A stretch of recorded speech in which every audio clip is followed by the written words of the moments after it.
चिऊ, आज आजी यायचे की. अगं बाई, नुसते सांगतात आजी, काय येत नाही काय नाही. किती दिवस झाले मतदान करून आले तेव्हाचे आलेच नाही. अगं नाही ग बेडे, कालच आलेले. मग मला मगाशी मोनी बोलली ना. असं होय, काल आलेले.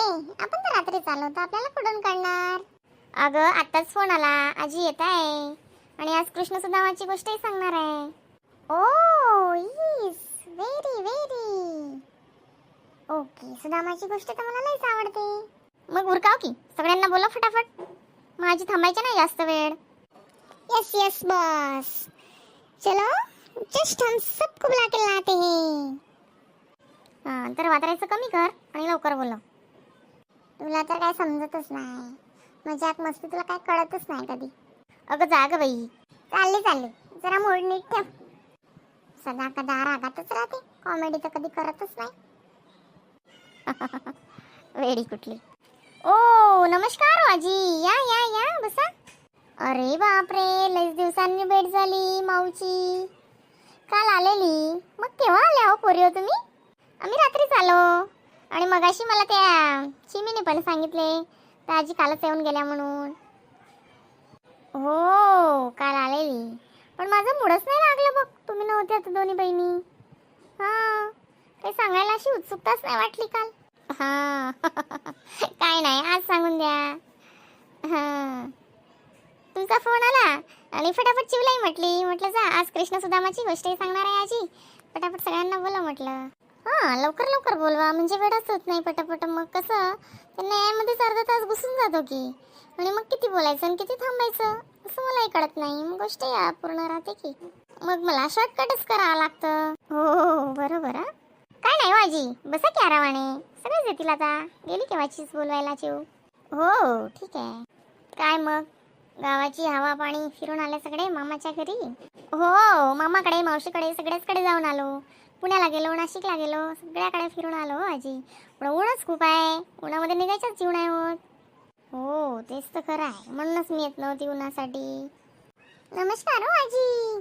नमस्कार नमस्कार. अरे बापरे आजी, कधीचीच भेट झालेली आपली. काय म्हणता आजी, तब्येत वगैरे? अगदी मजेत आहे बाई, सगळं चांगलं आहे अगदी. बसा बसा लवकर.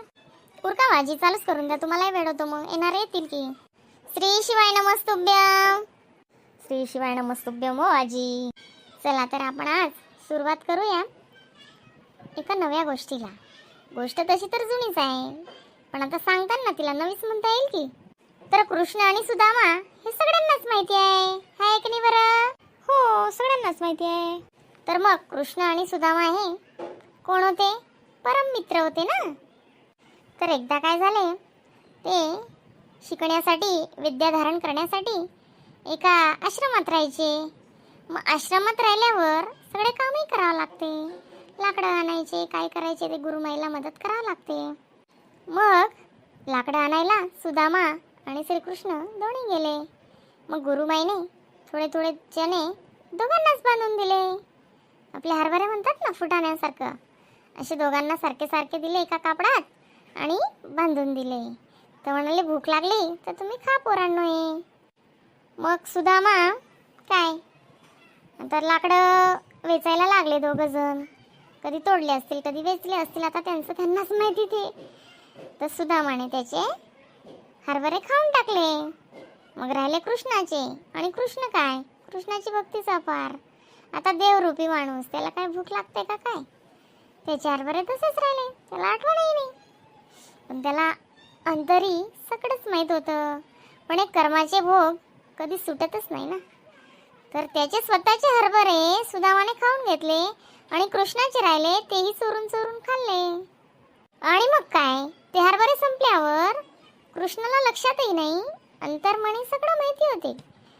पण मग कृष्णाने मागितले तर मला भूक लागली, माझे हरभरे गुरुमाईने दिलेले आणि मला सुदामा दे की खायला.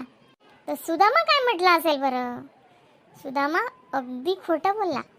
तो म्हणतो रस्त्यातच पडून गेले कुठे आणि स्वतःने खाल्ले होते. मग कधी खोटं बोलायला नको आणि कोणाचा हिस्साही खायला नको. ज्याच्या त्याच्या परीने जो तो कसंही खातो, पण कोणाची दिलेला भाग आपण जर खाल्ला तर खूप महादोष असतो आणि त्याचे परिणाम किती वाईट घडले मग. कृष्ण हा देवता असून, देवताचा मित्र सुदामा असून त्याला आयुष्यभर गरिबी भोगावी लागली. मग गरिबीमध्ये त्याच्या मुलांनाही खायला नाही राहायचे, बाईलाही नाही त्यालाही नाही. त्याची परिस्थिती तर सगळ्यांनीच पाहिली आहे. आता तर पिक्चर वगैरे मध्ये नेहमी दाखवत असतात. हो, आम्ही पाहिलं आहे. आमच्या वर्गात बी गोकुळाष्टमी येते ना, तेव्हा याचे पार्ट करतात सुदामा आणि कृष्णाचे.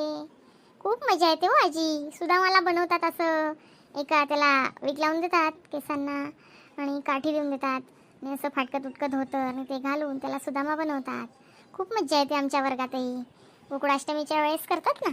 बरोबर, अगदी बरोबर. आम्ही शाळेत होतो तेव्हा करत होतो. माझ्या वर्गातही होते. मी पण तयार मास्तर होते. हो, बरोबर. म्हणून कधीही कोणाचे घेऊही नाही, कोणाचा हिस्सा खाऊही नाही. हे खूप भरावे लागते. म्हणतात ना, ह्या हाताने घ्या आणि ह्या हाताने द्या, असे असते. म्हणून जे पण मेहनतचे असते ते आपल्यालाच कामाचे आहे. कोणाच्याही धन दौलत पैसा अडका जेवण खावण जे पण असेल त्याच्यावर कधीही माणसाने दाणं ठेवू नये. आपले स्वतःचेच बघायचे. हा, कोणाला मदत करा, प्रेमाने मदत करा, प्रेम करा. हा, कोणा भूका कोणी आला असेल आपल्या दरवाजाशी, त्याला जेवण द्या. तहानलेला आला असेल त्याला पाणी द्या. याच्याने आपले कर्मही चांगले होतील. आणि जे पण स्थिती माणसाची असते ते आपले पहिल्या जन्माचे कर्ममुळेच आपली स्थिती असते. आपण म्हणतो मीच काहून गरीब, तो काय एवढा पैसावाला, आणि मग त्याच्याकडे किती पैसे, किती गाड्या आणि किती बंगले, आणि माझ्याकडे स्वतःचे घरही नाही, माझ्या भाड्याचेच घर आहे. असं का? तर आपले सुद्धा कर्म असते आणि आपण ह्या जन्मात मेहनत आणि चांगले कर्म केले तर आपला पुढचा जन्म अगदी सहजतेने चांगला भेटेल. अगदी बरोबर आहे हो आजी. आजी असे बोलतात ना तर अंगावर काटेच येतात हो आजी. खूप छान बोलतात तुम्ही, खूपच छान. असं होय. अगं बाई, माझ्याजवळ तर गोष्टींचा भंडारच आहे. हो आजी, थोडा वेळच सांगतात पण अशा कानाच्या खिडक्या उघडून जातात आजी. असं होय. तुझ्या कानांना खिडक्याच किती आहेत. आणि आता रोज येत जाऊ आजी, खूप मजा येते. अगदी बरोबर, रोजच येईल ना माझी ताई. चला मग, श्री शिवाय नमस्तुभ्यम. बाय. चला, लाईक करा, सबस्क्राईब करा असेच नवीन नवीन गोष्टी ऐकायसाठी माझ्या बालमित्रांनो. चला, श्री शिवाय नमस्तुभ्यम.